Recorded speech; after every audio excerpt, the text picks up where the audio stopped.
High guys welcome back to my new vlog. आज चाहिँ Saturday अनि आज ढिलै उठेँ म। अनि उठेर चाहिँ जोस पहिला नुहाइदिए गरेँ अनि अलिकति फ्रेस हुनुपर्ने थियो। फ्रेस भएँ नुहाइदिए गरेर अनि खाना बनाउनुतिर लागेको थिएँ। खाना बनाएर चाहिँ मैले अब पढ्नुपर्ने छ। अब आज चाहिँ अब जोस स्याटरडे छ, केही काम पनि छैन, कलेज पनि छैन। अब आज भोलि भन्नाले अब त यो कलेज त बिदा भइसक्यो। अब त्यही पर्सिबाट इक्जाम छ अनि त्यसको लागि चाहिँ पढ्नुपर्ने थियो। अब त्यही हो, खाना खानुपर्ने छ। अब खाना खान्छु अनि पढ्नु बस्नुपर्ने छ। अहिले पनि म पढ्दै बसिरहेको थिएँ, फ्रेस भयो अनि अहिले पढेर बसिरहेको थिएँ। बाहिर त्यस्तो खासै ऊ पनि छैन, ठिकै छ बाहिर।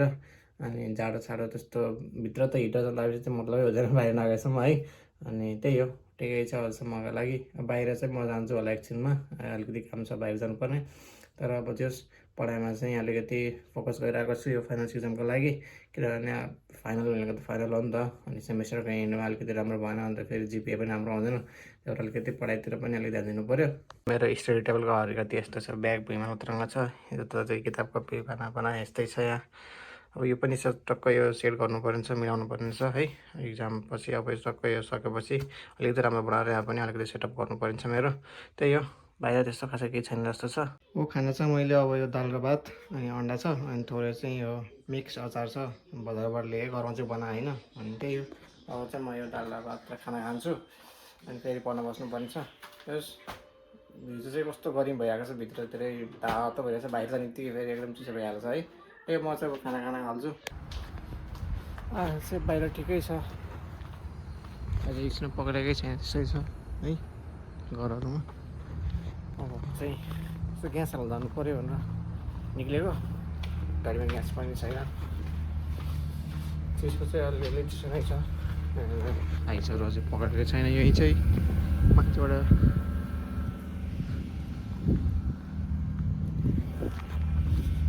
टाढो नै छ अहिले त। यो गाडीको अझै स्नो निकालेकै छैन, गाडी चलाएकै छैन जस्तो छ। स्नो परेदेखिबाट यत्तिकै छ। त्यही हो, टाढो नै छ अलिअलि। म चाहिँ ग्यास हाल्न आएको थियो है। आज चाहिँ यहाँ चाहिँ ग्यासको प्राइस चाहिँ कति 243 रहेछ पर ग्यालन।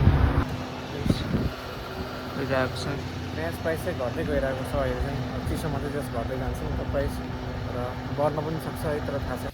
बाहिरको टेम्परेचर 0 डिग्री सेल्सियस छ है, तर जाडो चाहिँ त्यस्तो फिल भएको छैन। तर अब चाहिँ त्यही हो, आजको दिन पनि यसै गयो घरमा बसेर पढ्यो, त्यही हो अलिकति होइन। अब चाहिँ यसो बाहिर जानुपर्ने काम छ अनि बाहिरतिर जान्छु अनि त्यही हो, एकछिनपछि भेटौँला।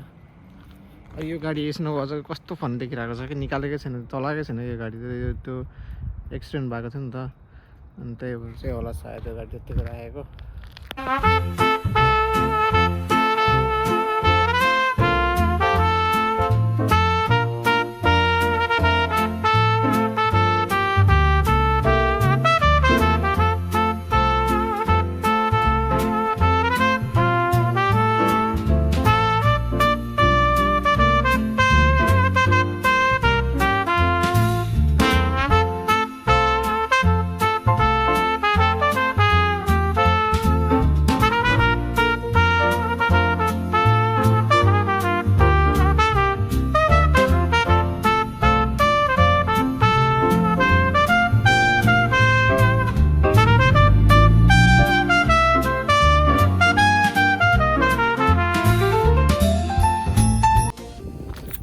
निक्लेको मान्छे भर्खर आउँदैछ यार है। यसो झाडै पनि छैन अहिले त बाहिर।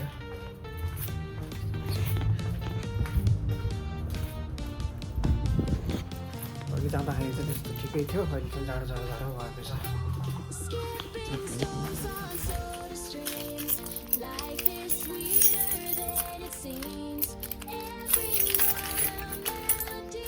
खानामा चाहिँ मैले आज चटपट बनाउनु सोचेको छु है। अब त्यही हो, चटपट बनाउँछु, चटपट खाएर सुत्ने आएर चाहिँ मैले चटपट पनि बनाएँ है। चटपट पनि रेडी भइसक्यो, म चाहिँ चटपट खाइरहेको छु। यति नै हो मेरो खाना आज। अब यो खाँदैछु मैले, मिठै भएको छ, त्यस्तो नमिठो पनि भएको छैन। अब त्यही हो, आजको भ्लग यति नै भयो। म आजको भ्लग यहीँ एन्ड गर्छु। यदि हजुरहरूलाई मन पऱ्यो भने चाहिँ लाइक, सेयर, कमेन्ट, सब्सक्राइब गरिदिनु होला। म अब अर्को भ्लगमा भेट्नेछु। I will see you guys in next vlog. Thank you guys for watching. Bye by.